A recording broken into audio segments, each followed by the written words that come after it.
Барыңарга салам достор, урматтуу катталуучулар. Бүгүн Ош шаарынан барыңыздарга салам айтайын. Барыңыздарга мен бүгүн Жалал Абадка салам айтып турайын. Себеби Жалал Абад хит болуп атат интернеттердечи.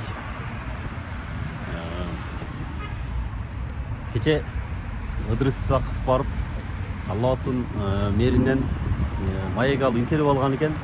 Баягы адашып калыптыр да, 184 миң дегенде 184 миллионду болгон, же 180 миллион дегенде 184 миңди 180 миллионду айтып алган иши кылып баягы адашып алыптыр да, ошол сандарданчы. Эми барыбыз эле пендебиз дейм.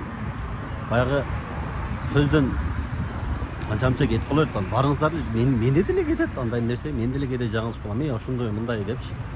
Ошонун адашып калыптыр. Анан баягы чоң бир саясат кылып, группаларга жиберип, мага да бирөккө жиберип, эми ол уят болуп кала турган деле бир нерсе жок да.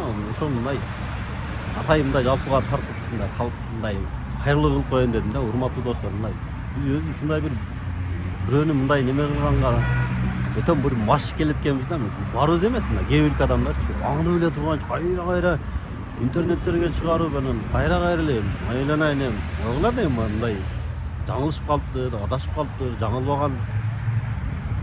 жаңылбас жаак болбойт, үйрүлбөс туяк болбойт деген бекеринен сөз жок. Барыбыз эле жаңылсак ким эле идеальный болот.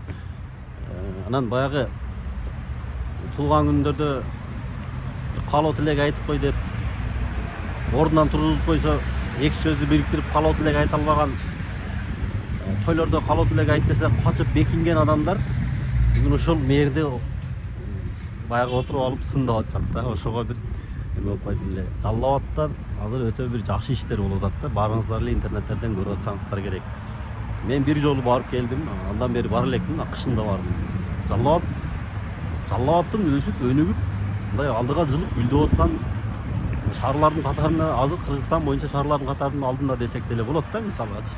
Анан ошол мэрдин дагы чоңдон чоң бир салымы бар да, ошол кишинин дагы салымы бар. Ошол киши ошентип иштеп шаарын гүлдөтүп атат. Анан кече бир ошол сөздөн жаңылып калса, ошондой тепкилеп атабыз да. Бул туура эмес. Тем более Орозонун күнүндө достор. Андыктан мындай мыкты жигиттерибиздин, мыкты мэрлерибиздин дагы жакшы иштерин айтып, эми баягы жаман иштерин айтышыбыз керек. Мындай мамлекетке тиешелүү иштерин да, мындай туура эмес иштерин, туура эмес адамдарын, ушундай нерселерин баягы сөздөн жаңылып калганды мынтип тепкилеген туура эмес деп коем. Андыктан бүгүн жашоо бул бумеранг тапкан.